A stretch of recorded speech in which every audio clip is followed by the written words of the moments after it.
आज दिनांक 8 मार्च 2026।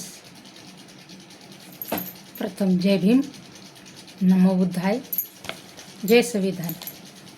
महिला दिनानिमित्त सर्वांना हार्दिक हार्दिक शुभेच्छा। बाबासाहेब आंबेडकर जर नसते तर आज आपण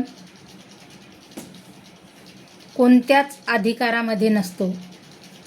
मनुस्मृती एक प्रथा अशी होती, म्हणजे भारताचं संविधानच होतं पहिलं, त्याच्यामध्ये आपल्याला बिलकुल अधिकार नव्हता। महिलांना फक्त चूल आणि मूल आणि लेकरं पैदा करण्याची मशीन असं समजल्या जायचं। बाबासाहेब आंबेडकरांनी त्याच्यावर खूप अभ्यास केला। विदेशामध्ये होते बाबासाहेब आंबेडकर, त्यांनी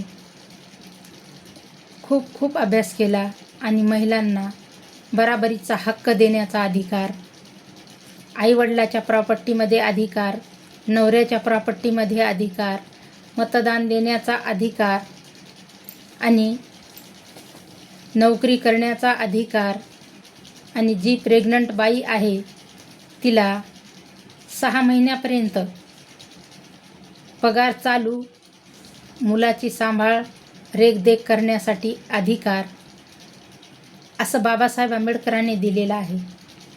महिला दिनाच्या निमित्तानं बाबासाहेब आंबेडकरांनी खूप मोठी एक आहुती दिलेली आहे आणि या महिला दिनाच्या निमित्तानं बाबासाहेब आंबेडकरांनी खूप कष्ट भोगलेले आहेत।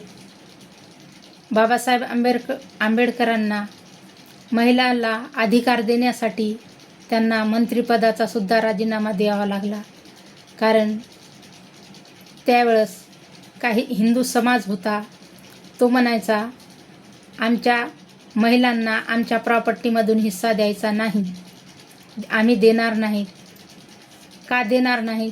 सगळ्या महिला समसमान आहेत असे म्हणून बाबासाहेब आंबेडकरांनी मंत्रिपदाचा राजीनामा दिलेला आहे। आणि काही बऱ्याचशा महिलांना माहीत नाही की बाबासाहेब आंबेडकरांनी हिंदू महिलांसाठी राजीनामा दिलेला आहे पदाचा। बऱ्याच महिलांना माहिती नाही, 10 पट महिलांना माहीत असेल, बाकीच्या महिलांना बाबासाहेब आंबेडकर काय आहे हे आणि काही माहीत नाही।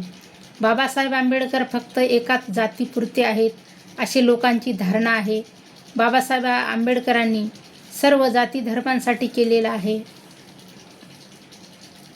संविधानामध्ये सगळ्यात अगोदर